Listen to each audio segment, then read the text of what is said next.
Hello everyone, नमस्कार। मेरे channel learn with सिमरन पर आप सभी का स्वागत है। और आज की वीडियो रहने वाली है स्थायी बंदोबस्त के ऊपर। आज हम डिस्कस करेंगे कि परमानेंट सेटलमेंट या स्थायी बंदोबस्त क्या होता था।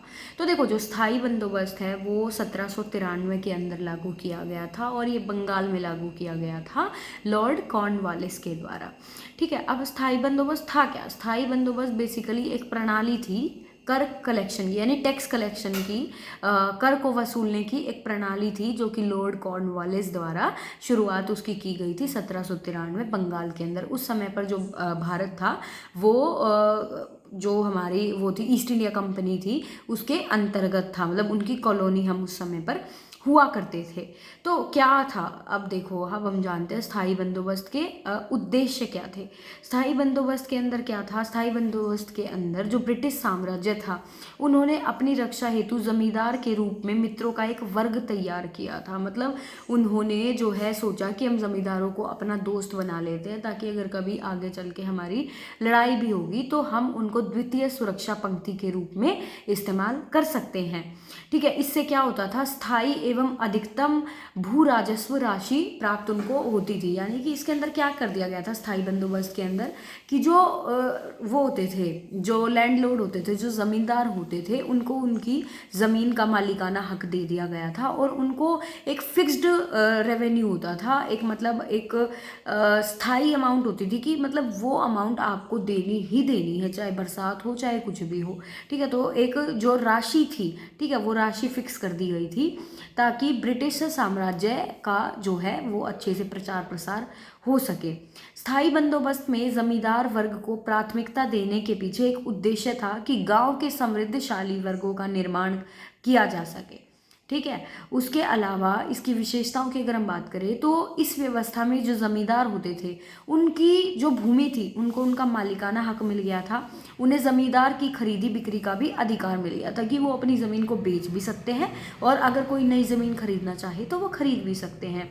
यह अनुबंध स्थायी रूप से जमींदारों के द्वारा किया गया था, अर्थात उत्पादन में चाहे वृद्धि हो या कमी हो, कंपनी को एक निश्चित राशि प्राप्त होती है। यानी कि अगर चाहे बाढ़ आए, चाहे कुछ भी आए, चाहे सूखा पड़ जाए, आपको इतनी राशि तो जमींदारों को देनी ही देनी होगी, ब्रिटिशर्स को। ठीक है, उसके अलावा भूमि पर जो जमींदारों का अधिकार तक होता था, तब तक होता था जब तक वो निश्चित तिथि को नियत जो राशि होती थी वो सरकार को देते रहे। यानी कि अगर मान लो तारीख है 31 तारीख है, अगर मैं 31 तारीख तक जो है अपना जो भी फिक्स्ड रेवेन्यू है, जो राशि मुझे देनी है, अगर मैंने उस तारीख तक वो राशि दे दी तब तक वो ज़मीन मेरी है। अगर मैं नहीं दे पाई, अगर मैं उस चीज़ में सक्षम नहीं हुई तो मेरी ज़मीन छीन ली जाएगी। किसके द्वारा? ब्रिटिशर्स के द्वारा। इसके अंदर फिर 1794 के अंदर एक सूर्यास्त कानून आया था। ठीक है, सनसेट लॉ आया था जिसके अनुसार अगर निश्चित तिथि की शाम तक जमींदार भू राजस्व नहीं चुका पाता है तो संबंधित जमींदार को जमींदारी अपनी जो है नीलाम करनी पड़ेगी। यानी कि अपना खेत, अपनी जो भी जमीन है उसको नीलाम करना पड़ेगा। भू राजस्व में से 1/11 हिस्से पर जमींदार का, जबकि 10 हिस्से का अधिकार किसका होता था? सरकार का होता था। यानी कि 1/11, यानी कि 11 में से सिर्फ एक हिस्सा जमींदार के नाम पर होता था, जबकि जो 10 हिस्से होते थे 11 में से, वो उस पर किसका अधिकार होता था? उस पर ब्रिटिशर्स का अधिकार होता था। स्थायी बंदोबस्त से जमींदारों को फायदा तो हुआ लेकिन किसानों को नुकसान हुआ। यानी कि जो छोटे किसान थे उनको बहुत ज़्यादा नुकसान हुआ। अब स्थायी बंदोबस्त के जो सकारात्मक प्रभाव थे, यानी जो उसके पॉजिटिव्स थे या जो उसके गुण थे, वो ये थे कि इस अवस्था में ब्रिटिश अधिकारियों को कम भागीदारी लेने का मौका मिला। यानी कि इसमें जो इंडियन जमींदार थे, जो भारतीय जमींदार जो थे, उनका ज़्यादा जो है क्या होता था? रोल होता था। ब्रिटिश सरकार को स्थायी रूप से एक बड़ी राशि प्राप्त होने लगी थी कि मतलब उनका तो फिक्स था कि भाई जमींदार चाहे लुटे पिटे बेचारा गरीब, चाहे कुछ भी उसके साथ कुछ ना होता रहे, जमींदार जो ब्रिटिश सरकार थी उनको एक बड़ी अमाउंट, बड़ी राशि उनको प्राप्त हो जाती थी, जिसकी मदद से जो अंग्रेज थे उन्होंने अपनी एक मजबूत सेना का निर्माण कर लिया था और अपने साम्राज्य का विस्तार भी वो लोग करने लगे थे।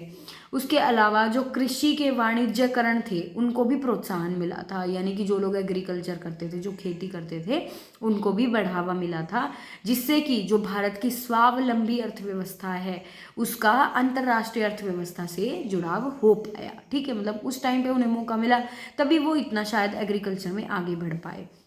उसके अलावा जो भारतीय जमींदार है उनको भी इस व्यवस्था से लाभ हुआ था, और उनकी जो सामाजिक और आर्थिक स्थिति थी वो भी मजबूत होने लगी थी। उन्हें अपनी जमीन पर मालिकाना हक मिल गया था।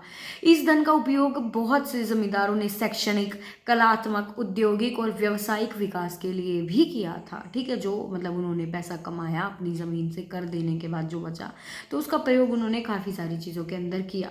ब्रिटिश सरकार को जमींदारों के रूप में द्वितीय सुरक्षा पंक्ति प्राप्त हो सकी। जैसा कि मैंने पहले भी बताया था कि इसके द्वारा ब्रिटिशर्स ने क्या किया, जो गांव के लोग होते थे उनके साथ उनके संबंध अच्छे होने लगे ब्रिटिशर्स के, और उनको वो अपनी सेना के अंदर शामिल करने लगे। ठीक है, अब उसके अलावा इसके नकारात्मक प्रभाव क्या होंगे, इसके नेगेटिव्स क्या होंगे, तो इसके नेगेटिव्स में सबसे पहला पॉइंट आ जाएगा कि इस व्यवस्था से अंग्रेजों को बड़ी राशि अवश्य प्राप्त होने लगी, कि उनको राशि तो मिलती थी, लेकिन जो कृषि योग्य भूमि होती थी और जो उत्पादन वृद्धि होती थी उसके साथ साथ आय में वृद्धि नहीं हो सकी। यानी कि जो सरकार की जो आय थी, ठीक है, जो इनकम होती थी, ठीक है, उसके अंदर इतनी ज़्यादा वृद्धि नहीं हो सकी। अगला पॉइंट आता है, ग्रामीण क्षेत्र में परंपरागत जमींदारों को भी इस व्यवस्था का अधिक लाभ प्राप्त नहीं हुआ, कि मतलब जो चलती आ रही थी, ठीक है, जो परंपरागत जमींदार होते थे उनको इससे ज़्यादा लाभ नहीं हुआ, क्योंकि जो भू राजस्व की राशि थी वो भूमि की उत्पादकता को अधिक मानते हुए अधिक निश्चित की गई थी। यानी कि जितनी खेती की जा सकती थी, मतलब जितना अमाउंट उससे निकल करके आता था, जो खेती से कमाया जाता था पैसा, मतलब जो, और जो राशि थी, मतलब ऐसी होती थी कि मतलब इतना तो किसानों को इतनी मेहनत करनी पड़ती थी वो पैसा इकट्ठा करने के लिए, कि मतलब जो ज़मीन की उत्पादक जो क्षमता होती है ना, कि मतलब ज़मीन की फर्टिलिटी जो होती है वो उतनी थी नहीं। इससे ये जमींदार निश्चित तिथि तक राजस्व जमा नहीं कर पाते थे। परिणाम स्वरूप उनकी जमींदारी नीलाम कर दी जाती थी। बेचारे मतलब इतनी ज़्यादा अमाउंट उनके ऊपर थोप दी गई थी कि इतने पैसे आपको देने हैं, और वो बेचारे दे नहीं पाते थे, और उसकी वजह से उनकी जो ज़मीन थी वो नीलाम हो जाती थी। अब उसके अलावा देखो, सूर्यास्त कानून के अंतर्गत जमींदारों को नीलाम किए जाने से अनेक समस्याएं हो जाती थी। अब जैसा कि सूर्यास्त कानून हमने पढ़ा था 1794 में आया था, कि मतलब जो किसान होते थे अगर उन्होंने उस रात तक, मतलब उस शाम तक सूरज ढलने से पहले पैसे नहीं दिए, जो राशि फिक्स की गई थी वो नहीं दी, तो उनकी ज़मीन नीलाम हो जाती। तो ज़मीन नीलाम होने से उन्हें बहुत सारे नुकसान होते थे, कि मतलब क्या होता था, ब्रिटिश सरकार के प्रशासनिक झंझटें कम होने की बजाय बढ़ जाते थे। ठीक है, मतलब जो ब्रिटिश सरकार को लेखा जोखा करना होता था वो इतना ज़्यादा बढ़ जाता था। ठीक है, और इसके अलावा क्या होता था, जो जमींदार होते थे उन पर शोषण होना शुरू हो गया था। उसके अलावा देखो, स्थायी बंदोबस्त अंग्रेज़ों ने लागू किया था, और ये भू राजस्व से संबंधित एक नीति थी, और ये किसने स्टार्ट की थी, ये लॉर्ड कॉर्नवालिस ने शुरू की थी, और ये मुख्यतः बिहार, बंगाल, उड़ीसा और उत्तर प्रदेश के बनारस डिवीज़न और उत्तरी कर्नाटक के अंदर लागू की गई थी। मुख्यतः अगर हम कहें तो बंगाल के अंदर 1793 में ये लागू की गई थी। तो ये था ब्रिटिश बंदोबस्त। आशा करती हूँ आपको समझ आया होगा। बहुत आसान है स्थायी बंदोबस्त, ब्रिटिश बंदोबस्त नहीं, स्थायी बंदोबस्त काफ़ी आसान है। बेसिकली इसमें क्या था कि मतलब जो लैंड रेवेन्यू था उसकी अमाउंट जो है फिक्स कर दी गई थी, कि मतलब जो ज़मींदार होते थे, जो किसान होते थे, उनको इतनी अमाउंट तो पे करनी ही करनी पड़ेगी, मतलब जो भी ब्रिटिशर्स होते थे उनको। इसके अलावा और इसमें क्या था, जो लैंड के ओनर्स होते थे, जो ज़मीन का जो मालिक होते थे, उनको ज़मींदार कहा जाता था, उनको लैंडलॉर्ड ज़मींदार कहा जाता था। और जो मालिकाना हक होता था ज़मीन का वो भी किसानों को दे दिया गया था, और जो राशि देनी होती थी अंग्रेज़ों को वो राशि भी फिक्स कर दी गई थी इसके अंदर, परमानेंट सेटलमेंट यानी कि स्थायी बंदोबस्त के अंदर। इसके अलावा ये डिसाइड किया गया था कि ये जो अमाउंट है, ये जो राशि है, ये फ्यूचर में बढ़ेगी नहीं, ये इतनी रहेगी। इसके अलावा जो 11 में से 10वां हिस्सा होता था, वो 10 हिस्सा होता था ब्रिटिशर्स का, मतलब कि वो रेवेन्यू होता था, वो कर इतना होता था कि सिर्फ 11 में से 1% जो होता था, एक जो हिस्सा होता था, वो हिस्सा सिर्फ और सिर्फ जमींदार के पास बचता था।